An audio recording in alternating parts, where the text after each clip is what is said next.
મિત્રો આજે હું તમારા માટે પૌવાના ઇન્સ્ટન્ટ ઢોકળાની રેસીપી લઈને આવી છું। આ માટે એક મિક્સર કપમાં તમારે 1 કપ પૌવા લેવાના છે। પૌવા તમે કોઈ પણ લઈ શકો છો, પાતળા જાડા, તમારા ઘરમાં જે અવેલેબલ હોય એ તમે લઈ શકો છો। એ જ વાટકીના માપથી અડધો કપ બારીક રવો લેવાનો છે અને 1/4 કપ ચણાનો લોટ લેશો। આ ત્રણેય તમારે એક જ વાટકીના માપથી લેવાનું છે। હવે આપણે એમાં અડધોથી 1 ઇંચ જેટલું આદું નાખીશું, 4 થી 5 લીલા મરચાં નાખવાના છે, 5 થી 6 લસણની કળીઓ નાખીશું, અડધી ચમચી ખાંડ, 1/4 ટીસ્પૂન હિંગ નાખીશું, અડધો કપ દહીં લઈશું,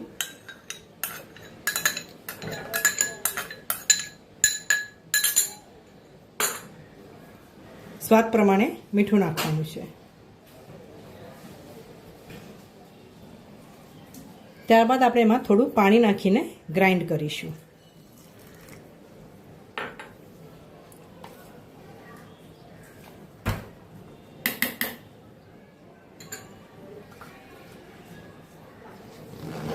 આ બધી સામગ્રીને આપણે ગ્રાઇન્ડ કરી લઈશું।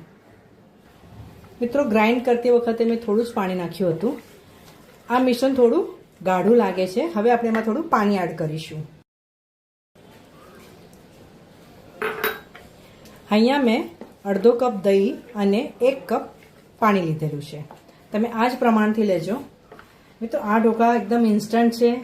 તમને અચાનક જ ખાવાનું મન થાય અને તમારી પાસે આ બધો પલાળવાનો ટાઈમ ના હોય તો તમે આ ઢોકળા જરૂરથી ટ્રાય કરજો। મિત્રો, ઢોકળાના આ મિશ્રણમાં પાણી નાખીને મેં એક બેટર તૈયાર કર્યું છે। હવે આપણે એમાં 1/2 ટીસ્પૂન હળદર નાખીશું, 2 થી 3 ચમચા જેટલું તેલ નાખવાનું છે। તેલ નાખ્યા બાદ આપણે એને સારી રીતે મિક્સ કરી લઈશું।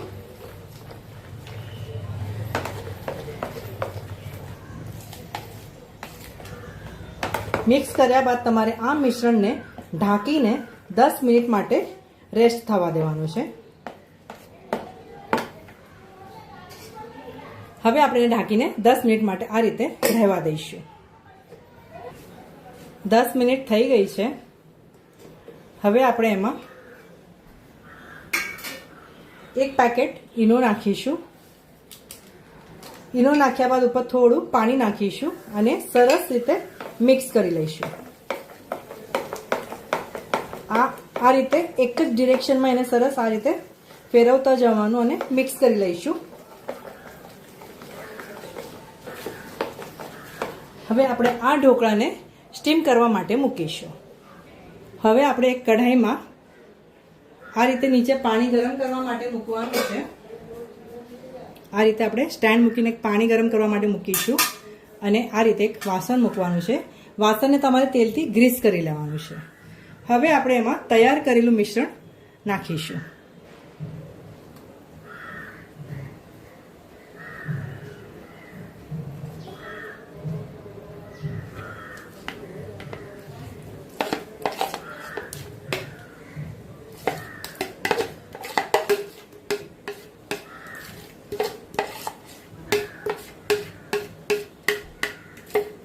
બધું જ મિશ્રણ આપણે આમાં આ રીતે નાખી દઈશું। તમારું વાસણ જે પ્રમાણે મોટું હોય એ રીતે તમે મિશ્રણ નાખજો।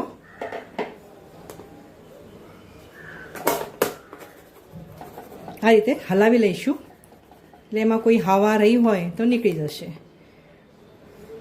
ઉપરથી લાલ મરચું આ રીતે સ્પ્રિંકલ કરવાનું છે। મિત્રો, આ ઢોકળા ખાવામાં ઘણા જ સરસ લાગે છે। એકવાર ટ્રાય કરી જોજો। આ રીતે લાલ મરચું આપણે સ્પ્રિંકલ કરીશું।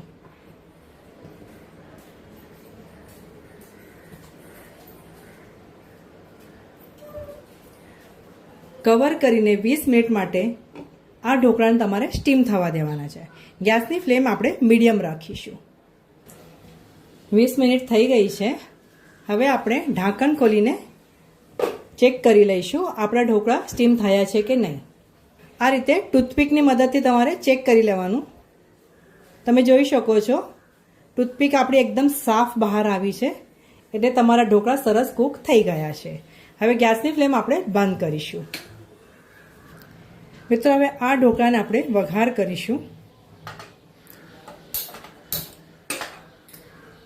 હવે આ રીતે આપણે નાનકડું પેન લઈશું, એમાં 1 થી 2 ચમચા જેટલું તેલ લેવાનું છે.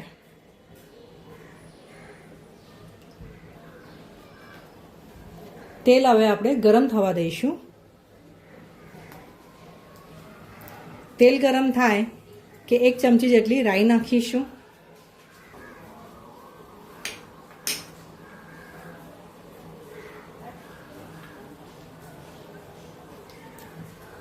લીલા મરચાં આ રીતે નાખીશું. લીલા મરચાં જરા લાલ થયેલા છે એ રીતના લીધા છે મેં. ગેસ હવે આપણે બંધ કરવાનો અને 8 થી 10 લીલો લીમડો નાખીશું.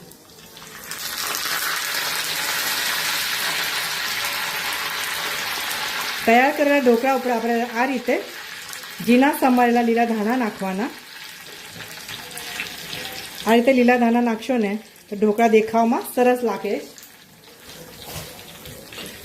અને આ તૈયાર કરેલો વઘાર એના ઉપર આપણે આ રીતે નાખીશું. આહા, સરસ મજાના ઢોકળા ખાવા માટે તૈયાર થઈ ગયા છે. આ રીતે તમારે એનો વઘાર આ રીતે નાખી દેવાનો છે. સરસ મજાના ઢોકળા મિત્રો ખાવા માટે તૈયાર છે. આ ઢોકળા તમે સોસ ને તે લીલી ચટણી જોડે સર્વ કરશો ને તો ખાવાની તમને એકદમ જોરદાર મજા આવી જશે. આ વિડીયો જોયા બદલ તમારો ઘણો ઘણો આભાર. આવતા વિડીયોમાં આવી સરસ મજાની રેસીપી સાથે આપણે ફરીથી મળીશું. ત્યાં સુધી સરસ ખાઓ, સ્વસ્થ રહો અને ગુજરાતી રસોઈ જોતા રહેશો.